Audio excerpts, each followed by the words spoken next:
What's the next most dangerous thing that we as a society face?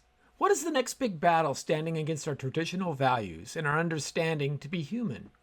Now, we've seen the elementary schools push soft porn books in schools, drag queen story hour, and a concerted effort to accept transgenderism. After the clear harms we've seen these inflict upon a generation of young people, it's natural to worry about what the next sexual deviance will be. But I think the next big wave is actually something a bit different and ultimately more dangerous. Hi everyone, I'm Lenny Esposito with Come Reason Ministries.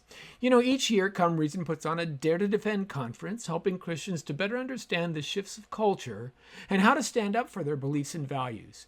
Today's podcast comes from our 2024 conference, where I discuss how culture seems to be, devaluing family and the incredibly dangerous ramifications we're facing as marriage happens later and birth rates drop precipitously.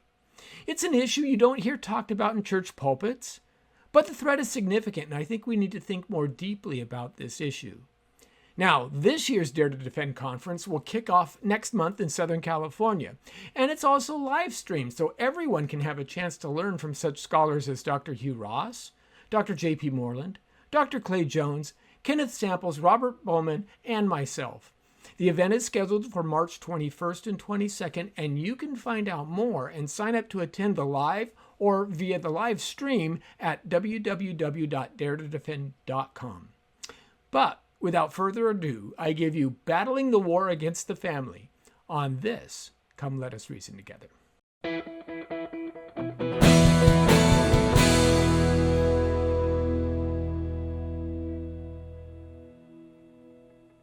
So we're going to ask Lenny Esposito to come on up. Most of you already know Lenny. He's a dear friend of Living Truth Christian Fellowship. Lenny is the president of Come Reason Ministries. Lenny has been in the field of apologetics since you were, how old, Lenny? Well, we started in 96. So. Is that when you started the website? The website, yeah. Yes. Lenny's debated top-notch atheist scholars. He has written thousands of articles. He has developed several presentations. Now, the war against the family, is this the first time you're going to present First time. This? So we're the guinea pigs. This is my new thoughts. Your new thoughts. Lenny is a creative thinker, a great communicator, and let's give him a warm welcome. Thank you. Thank you. Thank you all for coming out on a dreary Saturday. But hopefully you're having a good time. And you're not, there's not too much smoke coming from between the ears. So that's always a good sign for my view. Anyway, the war against the family. Yeah. Sounds like a provocative title, isn't it? Well, it may be, but I'm not a big clickbait fan. And you may find that the enemy I'm talking about is maybe not who you think. But we're going to explore all of this. First of all, family itself. Goodness, what do we know about family? We all have family. Some of us maybe wish we don't have as much family as we have. There's always one, right? But my point of view is that, most comedians would be out of work if we didn't have family. For example, it's kind of cold out. What's the definition of a sweater? A sweater is something you put on when your mother is cold, right? I actually call my children that. Yeah, that's right. It's cold in here. Go put on a sweater. I was raised in an Italian family, so that comes with a lot of pieces to it. My wife was actually taken aback because when we were first dating, I brought her over to a birthday party for one of my cousins. Now, I'm one of 16 grandchildren on my mother's side, and she was a little overwhelmed because I kept naming off cousins. That's your cousin. She was like, do I have to know all this stuff? But it was great. Italian families are great. My mother was a little 4'11" Italian mother, which means that I wasn't hit necessarily a lot. I was more hit for distance. But that's another issue. Bonnie McFarlane once told how she was upset with her husband and she was going to show him just how upset she was by giving him the silent treatment. And after an entire week, he turned and declared, "Hey, we're getting along pretty good lately, aren't we?" So that's family. That's family. But recently, what we're finding is family is changing the definition, the idea. I mean, obviously, you're hearing this conference, you're hearing things like critical theory and same-sex marriage and threats to what it means to be human. Matter of fact, when I go to these conferences, and I do attend a lot of them, people start asking, what do you think is the next threat for family? And if I asked folks in that, some would say, well, it's definitely the transgenderism we're seeing. Or some would say, no, polyamory, multiple love interests within the same family. It feels like there's an inevitable wave of change washing away traditional families and traditional values, but I think there's a bigger threat that nobody's tracking yet.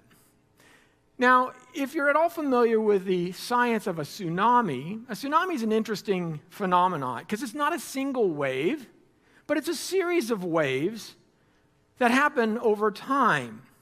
Tsunamis aren't tidal waves like they see in the movies where one big wave comes and crashes down. What happens is the sea rises over these series of waves, but these waves don't lose energy as they continue on towards shore, making the sea penetrate farther and farther inland with a significant force. They could travel unnoticed on the surface of the sea at up to 500 miles an hour, crossing an ocean in a day or less. But because they're under the sea, people don't notice them. It may be less than a foot in height, right? But because the top of the wave moves faster than the bottom, the sea rises, and devastation can extend by thousands of feet or more. And we've seen this when earthquakes have happened in the ocean. Well, what I'm going to talk to you about now is what I think is the tsunami that's coming against the family,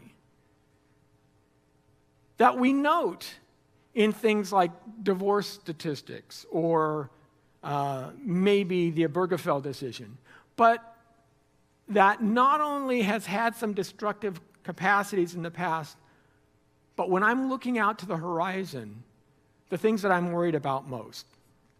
So let's first of all define what we understand as family historically. First of all, and biblically, the family is first introduced as a fundamental part of creation. We read it right in Genesis 1:26. God created us both male and female, and the two will become one flesh, Jesus tells us. Their progeny, therefore, and as Buzz just so deftly explained, have this idea of humanity bound in them. In fact, it's God's pinnacle of creation. It is very good that he created man in his image. And joining people together is something that God does, as Jesus explains in Matthew 19:6, what God has put together, let man not separate. So that means that there's a binding of individuals in marriage, the binding of men and women together. This is what marriage does. A dowry, for example, was an ancient way to show that there was a significant value in the exchange of an individual for marriage purposes. So marriage binds men and women together. That's one of its functions. It also, though, binds children to parents, and that's a very important function because children have only one source of origin, and that is through the sexual union of two individuals. In fact, for most of human history, one wasn't truly married until the marriage was consummated.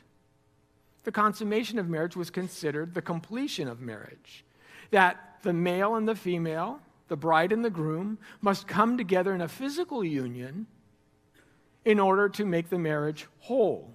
Matter of fact, in the Mid Ages, there were bedding ceremonies And this actually happened all the way up into the 1700s, where the bedding ritual would have a wedding ceremony and the bridal party would literally carry the bride and groom into a bed. And after some symbolic interaction and prayers, they would draw off the drapes and they would go out and wait until they said, the marriage has been consummated, its completeness. Now, the reason for the recognition of consummation is clear, because the children are literally the two joining together in one flesh. But in this marriage, then what you know is you know not only who the child's mother is, which is a relatively easy task since mothers carry children and give birth. It's not that contentious in society. But you also know who the father is, who the individual is who's responsible for that child for the rest of his developing life. And because the family becomes central in this way, because they are joined together in a way that makes them responsible for one another and then responsible for their progeny, the concept of the family becomes the building block of society. Societies aren't governmental in their primary makeup, they're familial. Matter of fact, all of the great societies started off in a family relationship, right? Rome, you hear Romulus and Remus is the mythology, but it is definitely a family that starts it. Larry Seidentop, in Inventing the Individual, writes this: the concept of family is a distinct institution that reaches across all... I'm sorry, that's not Larry Seidentop. This is the Learning Center. They define family as a distinct social institution that reaches across all societies. It's therefore considered a cultural universal. All societies have families. Families are the most basic social unit upon which society is built. And Seidentop explains that ancient societies all grew out of family relationships. He says, when one looks closely at the beliefs and practices which shape Greece and Rome in their infancy, we find ourselves entering a mindset that generated a conception of society in which family was everything. It was not only, in our terms, a civil, but also a religious institution. And the impact marriage has on society becomes tantamount. Because, you see, children are a concern for the entire town. If you have a child who's born out of wedlock, well, who's going to feed that child? You know, we're an agrarian society, and if the rains don't come, there may not be enough food to go around. If we're invaded by a conquering tribe, they may burn up the crops. Who's going to give up their dinner for that other child? This was a function of culture that was concerning. Children establishes a town's future as well, and parentless children must be cared for, and they draw from the productivity of the society as a whole. Widows also have this task that belabors. As a matter of fact, the book of Ruth makes a really good point of this when Naomi is going back to Israel and she has her two widow daughter-in-laws with her, and they're like, you know what, no one in Israel is going to give you Moabite ladies the time of day. Maybe you should go back to your families, at least somebody there will care for you. But if you come with me, as a Moabitess in Israel, you may not, and as a widow, which means that you're kind of quote-unquote damaged goods in ancient cultures, that may not work out well for you. So you have to understand how important families were, because they were your primary means of support if something happened or tragedy struck. So because they're not only fundamental to creation, but fundamental to our human interaction and human existence, it's no surprise that the family has its roots in religious observance. The church, in fact, was the primary facilitator of what marriage was, again, for most of human history. We understood it even within Christendom as a covenant between two parties and God. In fact, most states didn't even bother with things like marriage certificates and things like that. They left those things to the church, even through the mid-1800s. Again, because it deals with fundamental aspects and natural aspects of life, the church was seen as the proper vehicle to sanction and administer marriage vows. You'd register your marriage with the church, just like you would register your baptism with the church. And it would maintain your understanding and allegiance to how you were treating one another, things of that nature, while the state would recognize the marriage as part of natural life, the way they would recognize the birth of a child as part of natural life. Even today in Middle Eastern and Eastern countries, such as Syria, Egypt, and even Israel, the only legally binding marriage is religious marriage. You can't go to the justice of the peace and get married. You have to have it sanctioned through a religious institution. Violations of marriage, such as adultery, were also understood and administered by the church, adjudicated by the church, things of that nature. The Christian church was the primary organization that cared for abandoned orphans and children. And we can talk about how in the early days when the Romans would abandon their infants on the Tiber, it would be the Christians who would come up and scoop them up. But that's changed. That's no longer true. Today, the state is the primary validator of marriage. It's the state to whom you have to ask for a marriage license. It's the state to whom you send off the certificates. And when the focus of marriage moved out of the church and into the government, many things start to follow from this. First of all, marriage becomes more contractual than covenantal. We see it more as like a business contract. Now, the state gets into this because, of course, legal questions arise.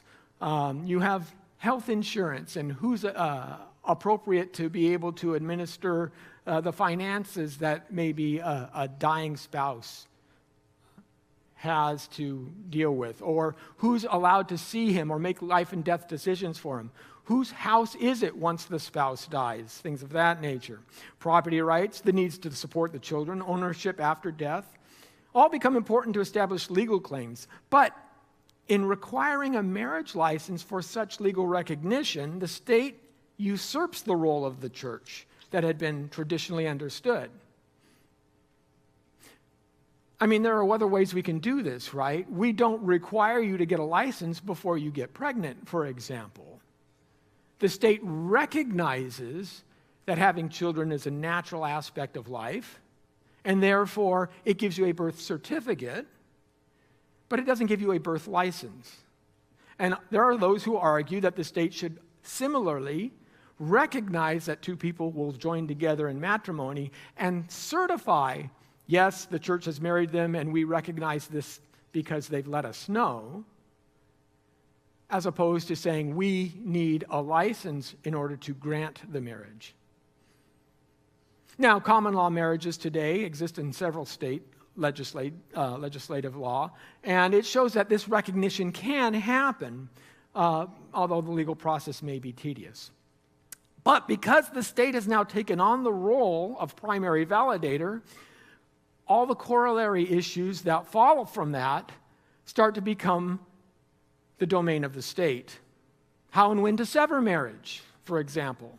You used to have to sue for divorce, show just cause. Now we have no-fault divorce. And in fact, common law marriages are starting to be dismissed and domestic partnership laws are taking its place, which is a much looser term and doesn't necessarily require all of the commitment of marriage. Not only that, but sex has become severed from the idea of marriage. Of course, since the advent of the pill, the sexual revolution, and things like that, all of a sudden marriage is viewed as a separate domain from the child procreative process, for which one of those bindings, as I mentioned, was primary.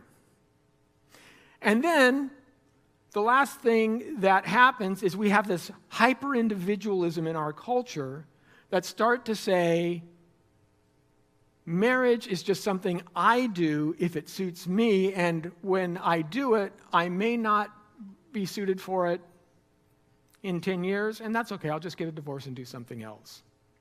All of these are impacting the concept of family. Now, what's the result?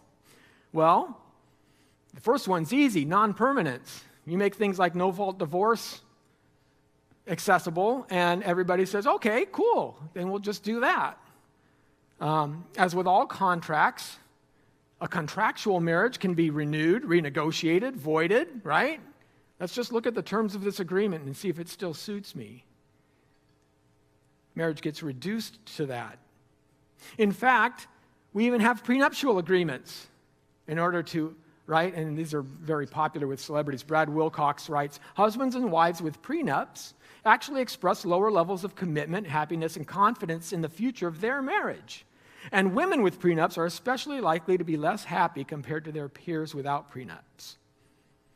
That shouldn't be too much of a surprise. If that's what you're approaching marriage as something that's merely contractual and interchangeable, then it's not a problem.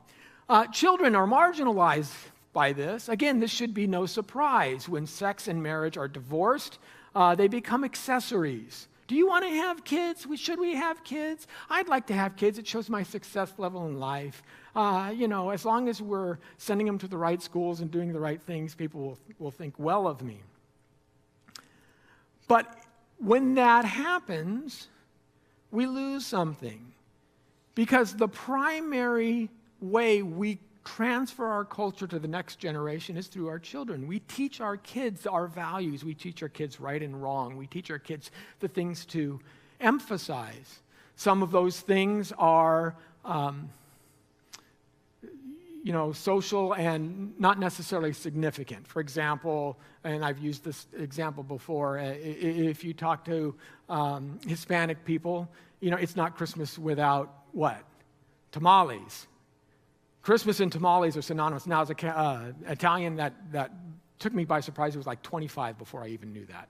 But some of those are insignificant. Others, like, never strike a woman or open a door for a lady, or what our laws are based on, are not as insignificant. But once culture is replaced, then our civilization, which are the outer workings that convey our culture, starts to crumble and starts to become different. So that's the problem with the shifting culture of family. Now I'm going to talk to you about the threats. I'm going to just briefly mention the threats today, because you can hear these quite a bit, right? You understand abortion as a threat against the family simply because it eliminates a generation of individuals. Of course, homosexual unions, by redefining marriage as something that's contractual. Again, it's not a covenant. You can't have two joining together in one flesh. There is no progeny that can ever happen out of a homosexual union, not naturally. You've defined marriage in a different way. I mentioned polyamory. This is starting to get rumblings, and you're starting to see more of it in the press these days. But I'm going to leave that aside right now because I don't think it's a primary threat. I think it's an ancillary threat. What do I mean by that? I think there will be some faction of individuals who will opt for polyamory, but it's not going to take fire. There's a couple of reasons for this. One is women don't like to share. It's a hard sell. Secondly, polyamorous societies, take Mormons and fundamentalist Mormons and others, quickly find out that you run out of women. And you have a whole bunch of guys, right? Because people are born 50-50, 50% male, basically 52-49. But what happens is if you're marrying 3 or 4 wives, then you got 3 other guys who get none. And it becomes a huge issue. So it's non-sustainable. I don't think it's a major threat. But there is the concern of state usurpation of parental decisions, as we're seeing in the state of California, where if a 12-year-old says to her teacher that she's transgender, she could be rushed in and removed from her parents' care by fiat of the state, even if she doesn't live in California. These are all threats that I think are coming, but I also think they're all threats that you've probably heard before and can find out about. What's on the horizon? What do I see way out there that's the big tsunami nobody's talking about. Let's talk about that. The first big brewing danger is called natal apathy and antinatalism. Now, natal just means baby, right? So there's an apathy towards having children. And we're seeing it played out most prevalently in the millennial generation, because they're the generation right now who are supposed to be having children. So let me give you some stats. I'm going to be talking about natal apathy. I'm going to be talking about outsourcing procreation and our future of a brave new world. That's our outline for this section. So let's go, first of all, to natal apathy. Fewer people are having children today across all cultures. Matter of fact, replacement levels, which means that for every 2 people that are born, or for every 2 people that die, 2 people need to be born. Okay, that's a replacement level, basically. Usually it's about a birth rate of about 2.1% of the society. 2.1 for every married couple. And that's not happening. As you can see, first of all, people aren't getting married.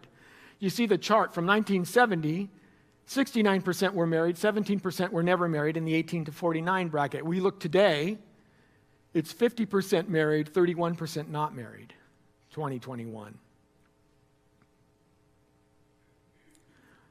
More importantly, they're not having babies. The majority of childless adults say that the reason they won't have kids is that they just don't want to. Here's the statistic, 18 to 49-year-olds. This comes from the Pew Research Center. 63% who are parents don't expect to have, I'm sorry, these slides are backwards. Let's do this way. Okay, so the one on the right there is a majority of childless adults who say the reason they probably won't have kids is that they just don't want to. 56%, over a majority, we just don't want to have kids. 43% said some other reason. And for those who've already had a child, they just don't want to have more children. Now, that's a little bit more spongy, because if you have 2 or 3 or 4, we have 4. People asked us after our 3rd child, do you think you're done? We said, yeah, I think we're done. After our 4, we said, yes, we're done. It was much more clear. But the problem with this is manifold. For example, let's wait for that. I want to highlight 2 individuals and 2 articles that I saw. The first is Rachel Cohen, who was writing for Vox, and the article is entitled, How Millennials Learned to Dread Motherhood. Essay that just came out. And Cohen lists many problems. Here's the quote that she has. Today, the question of whether to have kids generates anxiety far more intensely than your garden variety ambivalence. For too many, it inspires dread.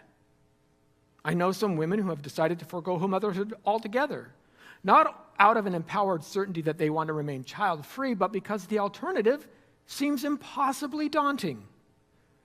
Others are still choosing motherhood, but with a profound apprehension that it will require them to sacrifice everything that brings them pleasure. And in the article, Cohen lists several problems: climate change, the impact more people will have on that, boredom and unhappiness as a stay-at-home mom, not being able to have your fulfilling life, your fulfilling career, the aversion to commitment, as you see as you've heard in the quote, and the idea that I just simply wouldn't be a good mother. It's one of her excuses. Matter of fact, she says, I understand, and I've seen the TikTok videos of those, trad wives, those traditional ladies who are like baking the cakes and, doing the kids' crafts. She goes, I think they're a little bit of psyops, though. I think that they're phony and they're, and she has a point there. Most of the stuff you see on TikTok is probably phony, but it's easy to dismiss. She's not the only one, though. In The Guardian, Cyan Kane made this point in her article entitled, Why a Generation is Choosing to be Child-Free. She writes, quote, when I think that as a matter of fact, she starts the article, when I think that it won't hurt too much, I imagine the children I will not have. Would they be more like me or my partner? Would they have inherited my thatch of hair, our terrible eyesight? Then I remember the numbers. We're in the middle of a mass extinction, the first caused by a single species. There are 7.8 billion of us on a planet that scientists estimate can support 1.5 billion humans living as an average U.S. citizen does today. In this article, she references several of the different movements that are coming out for folks of her generation, like the voluntary human extinction movement, who hopes to gain a whole bunch of adherents and then have none at all.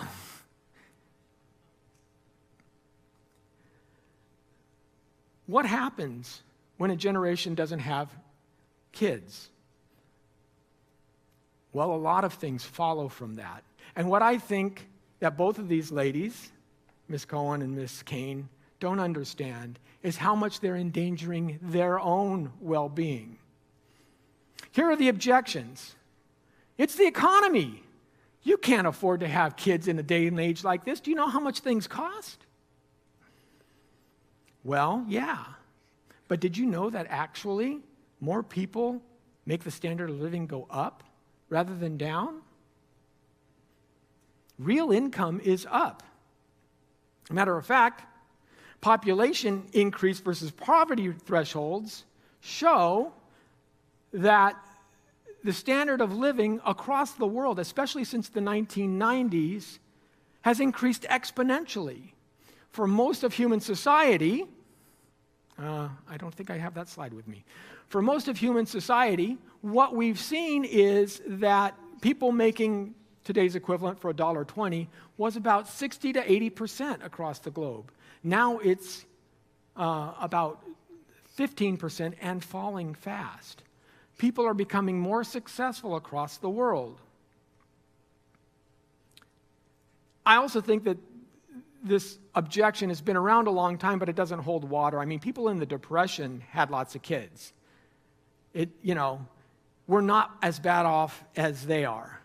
If you ask a parent, they'll tell you, you'll find a way. The people in the Depression, they shared rooms. Everybody didn't have to have all that space. You didn't get your Starbucks every day. You didn't have all the streaming media subscriptions then. You just find a way. The kid who stood on the corner selling the newspapers would come home and not say, hey, I earned that money, that's mine. I'm going to use it to buy an Xbox. He would put it on the table for the family and say, this is for all of us. Overpopulation, climate change, a world filled with evil. What about all of that? Well, in Paul Ehrlich's The Population Bomb, this book was written in 1968. And in it, Paul Ehrlich said this: the battle to feed all humanity, it's basically over now. We lost. He writes, in the 1970s, hundreds of millions of people will starve to death in spite of any crash programs embarked upon now. At this late date, nothing can prevent a substantial increase in the world death rate. I lived through the 70s. I don't remember seeing that. See the problem. Oh, here's my slide. Here's your poverty thresholds. You can see 80% in 1820. It gradually goes down a little bit in 1900, 1950s. Then about 1970, it starts to fall off of a cliff. And today, you're looking at maybe 15 to 10% who only work. That's an amazing advancement. If you want to find out more about these kinds of concepts, you look at Johann Norberg's book, Progress. It's an excellent resource. But the other reason why I don't buy these arguments is because of a television show I remember from about 50 years ago. Now, this is a show called All in the Family, and for those of you who weren't around in the early 70s, it was a very popular television show written by a left-of-center producer named Norman Lear, who gave the son-in-law, Mike Stivic, all of the left-of-center points to project, and then, of course, the conservative guy was the ignorant bigot, Archie Bunker. but I want you to watch a couple of clips. And here's the first one. You sure had me fooled. I can remember a week about 4 years ago when all you could do was cry. What are you talking about? When I had the miscarriage. You know what? You're a hypocrite. It's taken me 4 years to find out you hate children. I don't hate children, Gloria. I love children. That's why I don't want to bring any into the world the way it is now. Oh, come on. Stop playing Hamlet. And you stop being so damn naive, Gloria. Take a look around you if you can see through the pollution. You want to take a kid to the beach nowadays? You don't give him a sand pail, you give him a garbage pail. Okay, Mr. Ecology, but all that can change. They're going to clean up the air, too. Oh, yeah? Oh, yeah? What about spray cans? What? Yeah. Here, right here. This is a killer. Oh, so now my hairspray's a killer. Yeah, your hairspray, my deodorant, all spray cans. I read that there are gases inside these cans, Gloria, that shoot up into the air and can destroy the ozone. What's the ozone? The ozone is a protective shield that surrounds the Earth that protects us against ultraviolet rays. You know what they can do? Yeah, they can give you a sunburn. Sure, when the ozone's there, but when it's all gone, you can get skin cancer, and God knows what it could do to the plants and crops. Well, all right, Michael. Let's compromise. You let me have a baby, and I'll let you have my hairspray. One word I've said.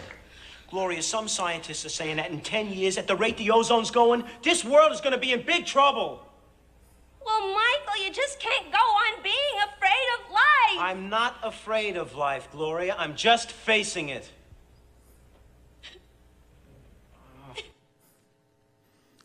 Okay, in 10 years, this world's in big trouble. They didn't discount the idea that maybe we could do something about that ozone problem. Hold on. We're going to go back a couple. Again, don't these sound like familiar arguments?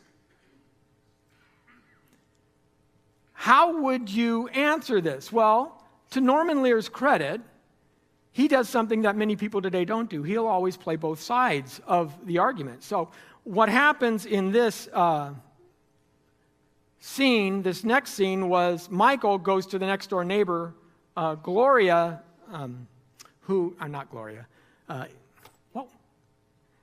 Elaine? Edith, thank you. I was blanking on the name, who's Catholic. And he discusses it with her, and I want you to see this clip of what happens next. I can't eat when I'm feeling this way. How could she do that? She knows accidents can happen. Now, wait a minute, Buster. You were at the scene of that accident. You're no innocent bystander. And you know something else? I think all your gobbledygook about not having babies because the world is falling apart is just a big crock. Sure, Irene. You're saying that because you're a devout Catholic. No, I'm saying that because you're a devout coward. I think you're afraid of the responsibility of raising a child. That's a low blow, Irene. All right, if you don't want kids, then why didn't you have a vasectomy? Huh? That's an even lower blow, Irene. You don't want my advice. You just want me to tell you that the baby is Gloria's fault and that it's wrong to bring a child into an overcrowded world. Yes, now you're making sense. Look, before you blame this one poor little baby for destroying the world, I got something I want you to read. What is it, Vatican propaganda? What? I don't need any more poop from the Pope. It happens to be from the Christian Science Monitor. Since when do you get the Christian Science Monitor? Since my Baptist butcher ran out of wax paper. Quiet, Irene. Make jokes. I came here for understanding. I thought I'd get somebody like Joyce Brothers. I got Joan Rivers. Thank you very much. Look, at least read the article. Yeah, I'll read it. Look, honey, I was wrong. I really do want to have the baby. Hey, look, I want you to read something. It says it a lot better than I can. It's something Alistair Cook wrote. Alistair what? Alice the cook?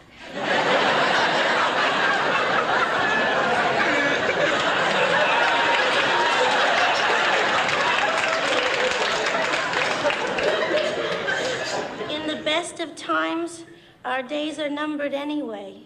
And so it would be a crime against nature for any generation to take the world crisis so solemnly that it put off enjoying those things for which we were designed in the first place. The opportunity to do good work, to fall in love, to enjoy friends, to hit a ball, and to bounce a baby. Oh, Michael. And it would be a crime against nature for any generation to take the world crisis so solemnly that it put off enjoying those things for which we were presumably designed in the first place. The opportunity to do good work, to fall in love, to enjoy friends, to sit under trees, to read, to hit a ball, and bounce a baby. We don't talk like that any longer. We need to. We have an entire generation of kids who don't understand that what they do impacts them. What are the risks? As I said, for the first time in U.S. history, older adults are projected to outnumber children by 2034. That's staggering. And the implications that follow are scary. First of all, personal impoverishment. Okay, you choose not to have children. You choose to be a childless couple. You get to jet set to the vacation places that you want to go. Your weekends are free. Great. But what that means is less economic freedom in the future. For when you retire and start drawing on Social Security, who's paying into that? As our working generation diminishes? Who's producing all the food when there's fewer workers in order to harvest? And across all domains, as fewer and fewer people start to create the goods that more and more retirees demand, salaries go up, which means prices go up, which means all of you on a fixed salary are really stuck. You may not be able to afford travel after 60. That would be problematic. It also means less emotional support for the future. Because when you're young and you think you're good and healthy and everything's running around, you don't understand that maybe as you age, your mobility decreases. Your eyesight goes and you need help having someone drive you around, or your hearing starts to diminish. And if you have no family, children, grandchildren, to come and help you, then do you just sit at home alone? The pandemic gave us a foretaste of this. People dying alone in their apartments, not discovered for weeks because the neighbors didn't know. Is that what you're hoping your future will be? It's easy to put a rose tinge on things next year or 10 years from now. What about 30? Less scientific and medical progress happens. One of the reasons people understand the huge boom we've had in science, the discovery of new vaccines, is simply there's more scientists working on it. The more people you have working on the problem, and especially in science and medicine where it's a collaborative effort, where you write a paper and other people comment on it and some adopt ideas, and your ideas are refined and reshaped, and you can corroborate with different groups. As that diminishes, then our advancements diminish as well. Today, as population has expanded, the world has gotten better. Disease is down. Treatments become cheaper. Dean Spears, in the article, All of the Predictions Agree on One Thing, Humanity Will Soon Peak, that's a New York Times article, says this, quote, "In this short period, humanity has been large and growing. Economists who study growth and progress don't think this is a coincidence. Innovations and discoveries are made by people. And in a world with fewer people in it, the loss of so much human potential may threaten humanity's continued path towards better lives. In fact, in none of the countries where lifelong fertility rates have fallen well below 2, have those countries ever returned to it. And we are at 1.6. Japan's at 1.2. Personal impoverishment. But the powers that be will probably start to see this problem and try to come up with a solution. I'm sorry, there's the Dean Spears quote for you. What would the solution be? Well, like any government agency, they'll take the humanity out of it. We'll have human and social impoverishment. So, for example, IVF and mass production. Those are going to be two things that you're going to see more and more of. However, those are empty promises. This was a very famous article, magazine cover, Bloomberg Business from, I believe it's 2017. It's her 41st birthday. This is Bridget Adams. And it says she caused a sensation when she appeared on the cover of Bloomberg Business Week with the headline, "Freeze your eggs, free your career." Very much an idea that has taken hold today. However, they follow up with this. And in this article, it says, in early 2017, with her 45th birthday coming, no sign of Mr. Right, she decided to start a family on her own. So she excitedly unfroze the 11 eggs she had stored and selected a sperm donor. Now, 2 of the eggs failed to survive the thawing process. 3 more failed to fertilize. That left 6 embryos, 5 of which appeared to be abnormal. The remaining one was implanted in her uterus, and on the morning of March 7th, she got the devastating news that it too had failed. Adams was not pregnant, and her chances of carrying her genetic child had just dropped to near 0. She remembers, quote, screaming like a wild animal, throwing books, papers, her laptops, and collapsing on the ground. Nobody told me this. Science isn't a panacea. In fact, even sperm donations can be problematic. There's a lot of moral and ethical issues that I have to skip because I don't have the time on IVF, and it's not always wrong. There are ways to do it appropriately, but the way it's commonly approached in our society is to just benefit the outcome at the sake of the children. And I'm going to leave that off to the side. If you have questions about it, I'll answer it in the Q&A. But let me talk about Eli here. Eli Baden Laser. Hyphenated last name because he comes from a family of lesbian parents. And he understood that he was a sperm donor child, obviously. If you only have 2 moms, you had to come from someplace. And every summer, he went to a camp for same-sex families. He said last summer, news traveled through the community that 2 kids from 2 families who attended the camp for years had independently gone to a registry for family members trying to connect with donors or donor siblings. By the way, the drive for sperm donor children to find their biological father, studies have shown it's as strong, if not stronger, than the drive for adopted kids to try and find their natural parents, because everybody wants to understand where they come from. So they have these registries. 2 kids from this camp found out, hey, we're half siblings. They discovered that they shared a donor. They were half siblings. So that made him curious, and he puts his name in. He found out that he had a friend at the camp that was his half-brother. And at 19, he found more. And then more. 32 siblings in all.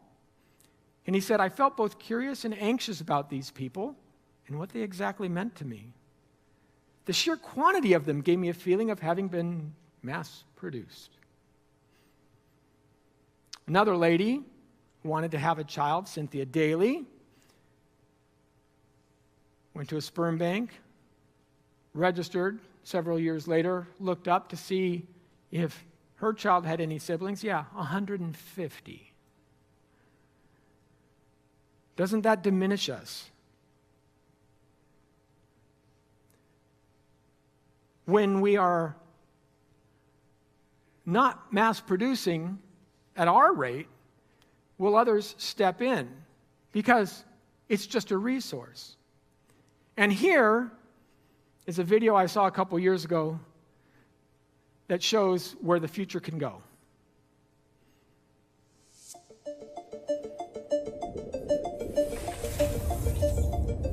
Introducing Ectolife, the world's first artificial womb facility, powered entirely by renewable energy. Ectolife allows infertile couple to conceive a baby and become the true biological parents of their own offspring. It's a perfect solution for women who had their uterus surgically removed due to cancer or other complications. With Ectolife, premature births and C-sections will be a thing of the past. Ectolife is designed to help countries that are suffering from severe population decline, including Japan, Bulgaria, South Korea, and many others. The facility features 75 highly equipped labs. Each state-of-the-art lab can accommodate up to 400 growth pods or artificial wombs. Every pod is designed to replicate the exact conditions that exist inside the mother's uterus. A single building can incubate up to 30,000 lab-grown babies per year. Ectolife allows your baby to develop in an infection-free environment. The pods are made of materials that prevent germs from sticking to their surfaces. Every growth pod features sensors that can monitor your baby's vital signs, including heartbeat, temperature, blood pressure, breathing rate, and oxygen saturation. The artificial intelligence-based system also monitors the physical features of your baby and reports any potential genetic abnormalities.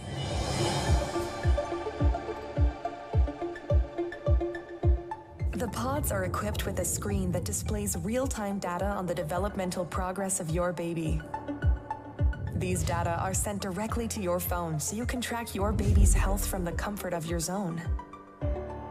The app also provides you with a high-resolution live view of your baby's development. A special section in the app allows you to watch a time-lapse of your baby's growth and share it directly with your loved ones. Because babies can recognize language and learn new words while still in the womb, Ectolife growth pods feature internal speakers that play a wide range of words and music to your baby. Through the app, you can choose the playlist that your baby listens to. You can also directly sing to your baby and make them familiar with your voice before birth. Our goal is to provide you with an intelligent offspring that truly reflects your smart choices. With Ectolife, miscarriage and low sperm count are a thing of the past. Prior to placing the fertilized embryo of your baby inside the growth pod, in vitro fertilization is used to create and select the most viable and genetically superior embryo, giving your baby a chance to develop without any biological hurdles. And if you want your baby to stand out and have a brighter future, our Elite package offers you the opportunity to genetically engineer the embryo before implanting it into the artificial womb. Thanks to CRISPR-Cas9 gene editing tool, you can edit any trait of your baby through a wide range of over 300 genes. By genetically engineering a set of genes, the Elite package allows you to customize your baby's eye color, hair color, skin tone, physical strength, height, and level of intelligence. It also allows you to fix any inherited genetic diseases that are part of your family history so that your baby and their offspring will live a healthy, comfortable life free of genetic diseases.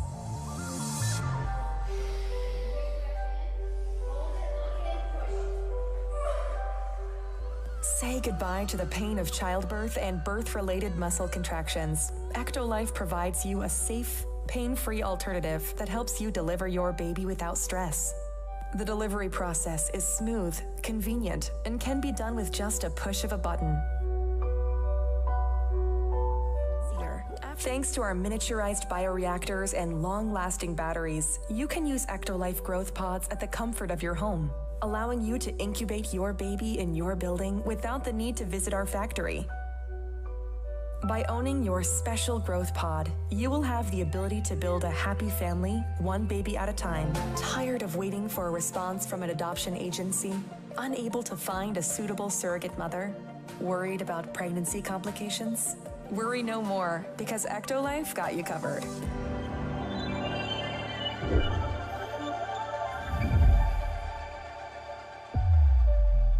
Ectolife, reinventing evolution. Now that's, to be clear, a futurist concept, Hashem al-Galilee, but we're not as far away as you may think.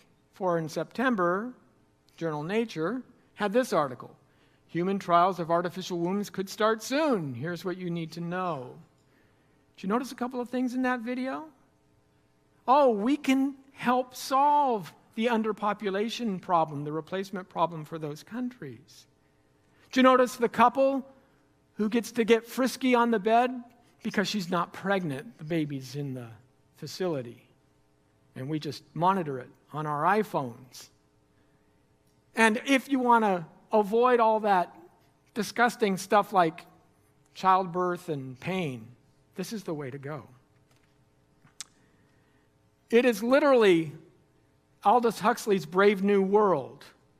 A lot of people talk about George Orwell in the society. George Orwell is a very governmental top-down tyranny.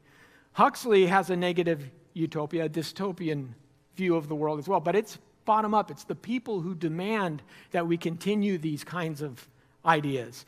The word mother is considered a swear word, a curse word in his book, and people who have children naturally are the savages. How do we counter this tide? And I only have a few minutes left, but I hope to give you some forward-thinking ideas. And we as the church have a unique position to do so, because as Brad Wilcox has repeatedly shown in his book on marriage, as well as Nancy Pearcey's book, The Toxic War on Masculinity, and many other studies, the Institute for Family Studies in Virginia, that's Brad Wilcox's place, show this over and over again. Deeply religious people, individuals who attend services on a regular basis, have much better marriages on average than the general population, have much higher birth rates on average than the higher population. So we are especially called to do this. And the first piece of recommended advice I give is build proper relationships with your children. Because what Tim Carney says in his book is that the primary reason that people don't have kids isn't because of money, isn't because of the environment. What it is we live in a culture that just doesn't understand that the natural course of human life is to get married and have kids. When we were growing up, that's what I understood being an adult is. You get married, you have kids, and you solve your own problems. So many in the younger generations today think that if there's a problem, it's antithetical to life, and then my parents have always solved my problems in the past. So, building proper relationships. First of all, you have to be clear on what your goal is as a parent. What's the goal of parenting? Your goal as a parent is to build virtuous and responsible adults, not to have your kids like you. Believe me, your kids will like you if you're taking the steps to be building virtuous and responsible adults. But in order to build virtuous and responsible adults, you have to do things sometimes where they won't be happy. You have to do things for their own good. There's a scene in The Matrix, that old movie, where the computer simulator tells in the form of Mr. Smith, tells Morpheus, our first virtual reality was a paradise for you humans, and you didn't seem to thrive on it at all. You seem to thrive on suffering. And that's true. We make life too easy for our kids. And across most cultures, it's when they become too affluent that they begin to disintegrate. I think we have to disabuse them of these three great untruths Jonathan Haidt notes that Gen Z struggles with. The idea that you're fragile, that if they encountered something that was offensive to them, they would be made weaker by it. We have to dispel that idea. That if you feel it, it must be true. And Haidt says students seem to have learned that they should always trust their feelings. This is what I call Disney sociology, right? This belief flies in the face of wise counsel that teaches our feelings are unreliable sources of information. Learning to question our feelings, question that autonomic section, is important. And, life is about us versus them. We're ever couching that in our life versus us versus them. Good people and evil people. He points to Alexander Solzhenitsyn's Gulag Archipelago with the famous line, "The line that separates good and evil passes right through every human heart," which is, of course, a Christian understanding of humanity. So we need to be clear on the goal of parenting and focus on that. We need to reinforce our children's natural inclinations. Kids naturally look for the approval and acceptance of their parents. They won't hate you for punishing them. And sometimes the biggest impact you can have is when a kid finds out that you're disappointed. But you can also provide this acceptance deliberately, intentionally at specific times. Family dinner, for example, around the table. Make that a priority. Shut off the television and tell everybody that the cell phones have to be put away somewhere else. And have family dinner every night. You'd be amazed at how much bonding happens over family dinner. Game nights. I'm thrilled to see that board games are actually coming back in vogue. And I know many families who are using board games for game nights in order to just foster development with one another. These inclinations will grow the concept of family as opposed to the concept of the individual. And then reinforcing parental authority. Kids should conform to the needs of the adults and not vice versa. When you go out into the workplace, the boss doesn't change the company for you. Now, we laugh at that. But what happened in our state just a couple of years ago? Study come out, high school students aren't learning anymore. Well, what's the problem with their lower test scores? Well, a lot of them come in and say they're tired because they've been playing video games all night. Well, what should we do? The answer wasn't take video games away. The answer was, I got the idea. Let's move high school start times from 7:30 to 8:30.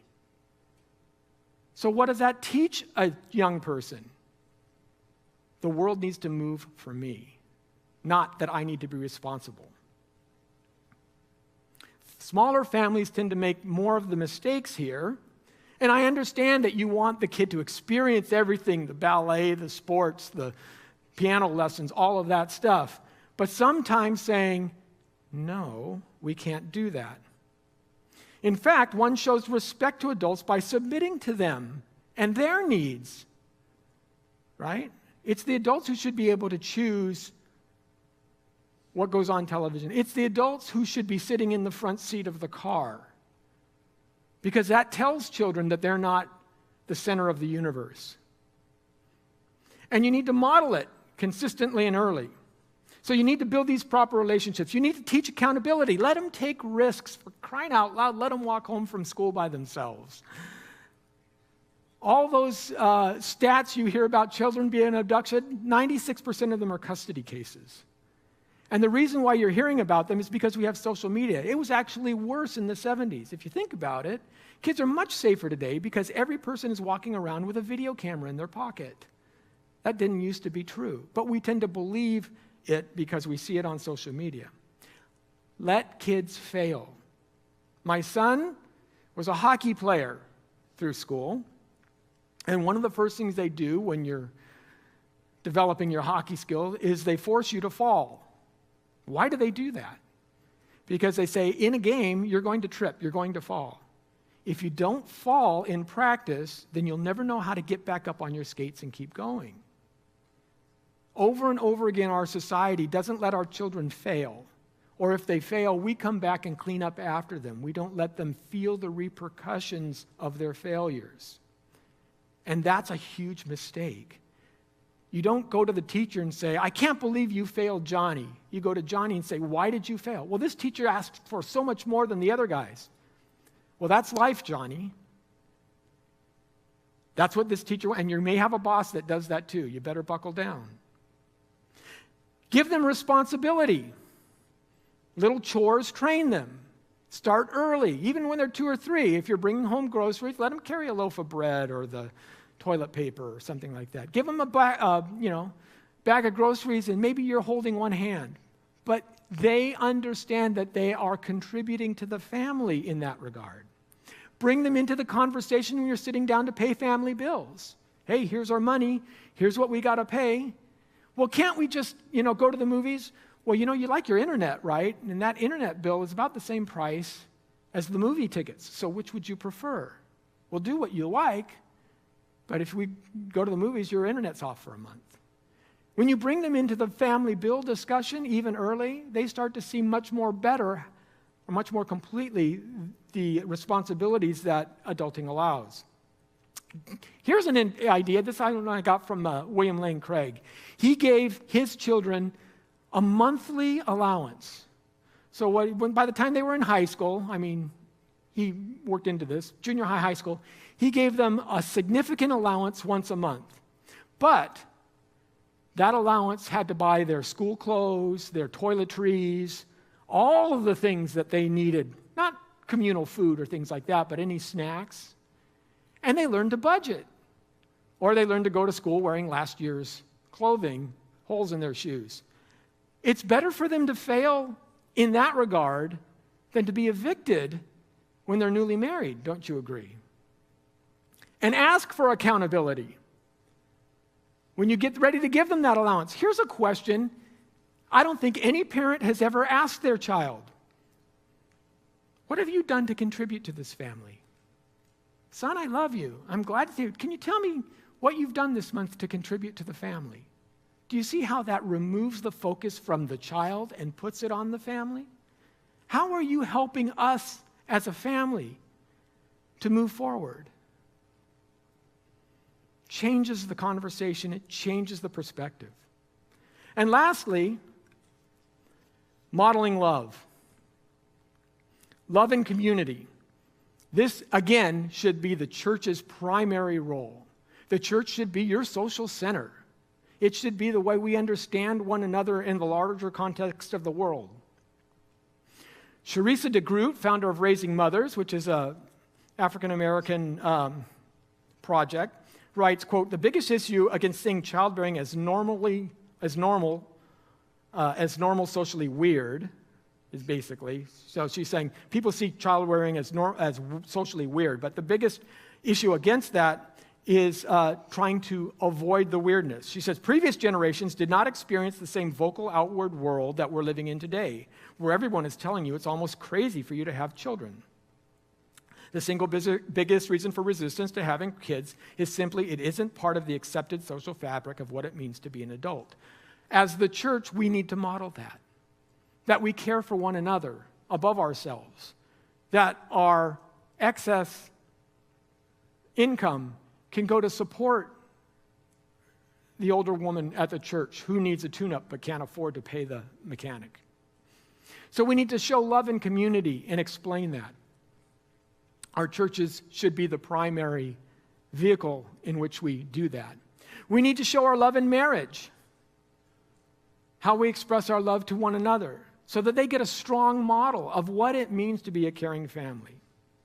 We need to show our love in our personal devotions to God. You want your kids to be believers, they should see you praying every day. They should see you doing your devotions. It should be as natural as water for them. Expressing love to children means not shielding them from pain, but walking them through pain. In conclusion, there are opportunities here as well as dangers. I leave you with the entire quote from Alistair Cook. He wrote, politics will undoubtedly bedevil us all till the day we die. Even the prospect of early annihilation should not keep us from making the most of our days on this unhappy planet. For in the best of times, our days are numbered anyway. And it would be a crime against nature, notice the capital N, nature, for any generation to take the world crisis so solemnly that it was to put off enjoying those things for which we were presumably designed in the first place, and which the gravest statesman and the hoarsest politician hope to make available to all men in the end. I mean the opportunity to do good work, to fall in love, to enjoy friends, to sit under trees, to read, to hit a ball, and to bounce a baby. Thank you.